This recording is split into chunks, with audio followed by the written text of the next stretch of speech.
Des Ukrainiens ont défilé ce samedi pour dire non à une escalade des tensions avec la Russie. L'Ukraine se tient malgré tout prête à se défendre. Au Maroc, les opérations de secours se poursuivent pour tenter de sauver Ryan. Ce garçon de 5 ans est coincé dans un puits depuis mardi. Son sort suscite un émoi dans tout le pays. Le Portugal lance des appels d'offres pour l'exploitation de lithium, un métal très important pour les batteries électriques, mais son extraction inquiète pour des questions environnementales. L'Islande annonce qu'en 2024, elle cessera officiellement de chasser les baleines. Décision prise notamment pour des raisons économiques. Les explications dans ce journal. Des habitants de Kharkiv, deuxième ville d'Ukraine, se sont rassemblés ce samedi aux côtés d'une ONG locale pour dire non à une escalade de la situation entre la Russie et leur pays. Sur le plan diplomatique, les efforts se poursuivent entre les Occidentaux et Moscou pour éviter une guerre. L'Ukraine, de son côté, se tient prête en vue d'une éventuelle invasion de son territoire. Ici, à Pripyat, les troupes de la garde nationale s'entraînent dans la zone d'exclusion de Tchernobyl, évacuée en 1986. Le but de ces exercices, c'est d'élaborer le scénario d'une prise d'un bâtiment et sa libération par la garde nationale, mais aussi de pratiquer le travail d'un groupe de tireurs d'élite. Vous avez vu comment cela fonctionne. Tous ces scénarios sont des résumés des cas qui se sont produits depuis 2014 pendant la guerre russo-ukrainienne.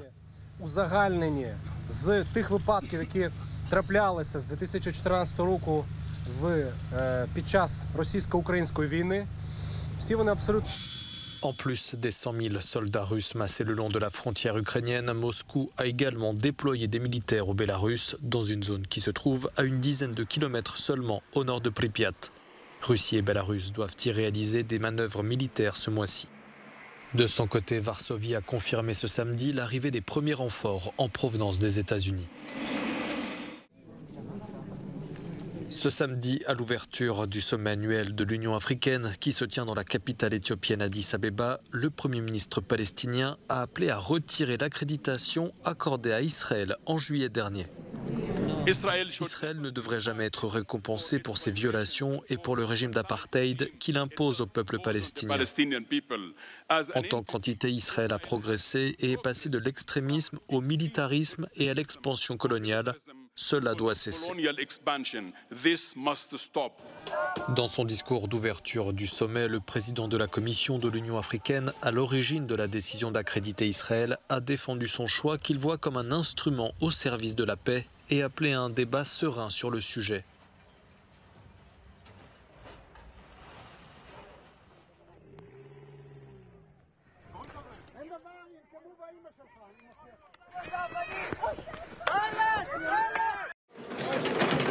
Au Maroc, les secouristes s'activent plus que jamais pour tenter de sauver Ryan. Ce garçon de 5 ans est coincé dans un puits depuis mardi.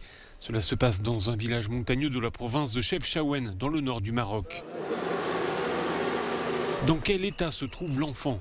Plus le temps passe, plus les chances de le retrouver vivant s'amenuisent. Ryan a fait une chute accidentelle dans ce puits asséché, étroit et difficile d'accès. Le problème auquel les secouristes sont confrontés, c'est le risque d'éboulement.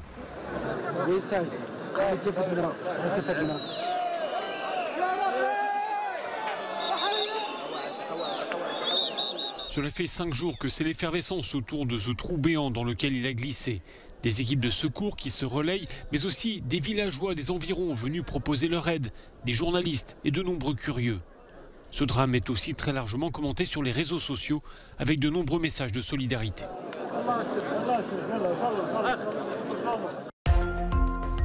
En Turquie, un incendie s'est déclaré ce vendredi dans une prison, faisant une vingtaine de blessés.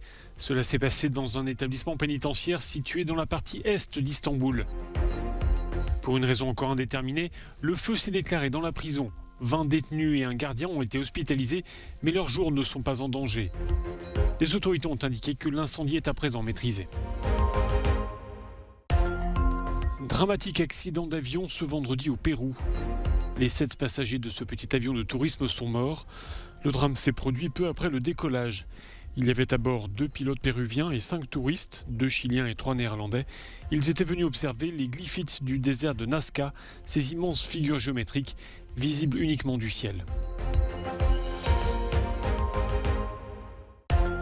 Les Malgaches se préparent à l'arrivée du cyclone Batsirai. Il devrait toucher terre dans la soirée sur la côte est de la Grande Île, au niveau de Nosivark. Ce cyclone est considéré comme intense. Il pourrait s'accompagner de rafales de vent à plus de 200 km/h et d'importantes pluies.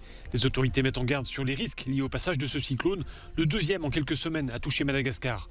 Le cyclone Batsirai est passé il y a 2 jours à proximité de l'île de la Réunion, apportant des pluies torrentielles. Plusieurs avalanches meurtrières en Autriche. En quelques heures, ce sont au moins 7 personnes qui sont mortes. Une première avalanche a eu lieu à Spies ce vendredi dans la région du Tyrol, tout près de la frontière avec la Suisse. 5 skieurs qui évoluaient en hors-piste ont été ensevelis et sont décédés. Un peu plus tard, dans le même massif, une autre avalanche a emporté 2 skieurs. Les autorités locales appellent à la prudence. Les récentes chutes de neige ont accru le risque d'avalanche dans cette région. Au Portugal, le gouvernement a annoncé vendredi le lancement d'un appel d'offres international pour la prospection de lithium dans 6 régions situées au nord et dans le centre du pays. Ce métal est crucial pour la fabrication des batteries qui alimentent les voitures électriques, mais son extraction peut avoir des conséquences sur l'environnement. La ville de Pinhel va saisir la justice pour tenter de faire cesser le projet. À Fundão, le plan d'exploration risque de traverser le principal système d'irrigation de cette région agricole. Ce ne sera jamais possible pour les municipalités, mais aussi pour l'administration et même pour le gouvernement que d'éventuelles exploitations minières soient menées dans ce qui est l'un des principaux atouts de la production agricole et qui a bénéficié d'investissements aussi importants. Et dans cette même zone, il y a des agglomérations urbaines. Selon des spécialistes, le Portugal possède les plus grandes réserves de lithium en Europe et les 9e dans le monde. En vertu de l'appel d'offres, un vrai projet industriel doit être proposé, de l'extraction jusqu'au traitement du métal, ce qui est synonyme d'emploi. Mais la question environnementale reste tout de même un élément de blocage pour la population. Nous avons entendu parler des dangers et des problèmes que cela peut créer pour l'environnement et pour les gens, nous dit cet habitant. C'est donc inquiétant de savoir qu'ils pourraient venir l'exploiter ici, sur notre territoire. L'objectif de ces mines de lithium est aussi et surtout de réduire la dépendance de l'Union européenne vis-à-vis de la Chine, qui est très en avance dans ce secteur. L'Islande songe fortement à arrêter la chasse à la baleine à partir de 2024. Ce pays est l'un des 3 derniers à pratiquer encore cette chasse. Mais le gouvernement a annoncé qu'en 2024, lorsque les quotas actuels arriveront à expiration, ils ne seront pas renouvelés. Ce qui motive cette décision, ce sont les problèmes de débouchés de la viande de baleine. Les Japonais sont les principaux consommateurs. Or, la chasse à la baleine a repris depuis 2019 dans l'archipel nippon. Plus besoin donc de faire venir la viande de baleine d'Islande. Les bateaux de chasse islandais tournent d'ailleurs au ralenti depuis 2 ans. Ils laissent place à des bateaux qui organisent des sorties d'observation pour les touristes. Cet homme travaille à l'Institut islandais de recherche maritime. Il explique que pour la baleine, comme pour les autres ressources halieutiques, on peut chasser ou pêcher tant qu'on exploite les stocks de manière durable. Maintenant, ajoute-t-il, sur le plan social et économique, c'est une autre approche. L'opinion publique mondiale est aujourd'hui très largement hostile à la chasse à la baleine. Les derniers pays autorisant cette chasse, la Norvège et le Japon, sont régulièrement visés par les critiques des défenseurs de l'environnement.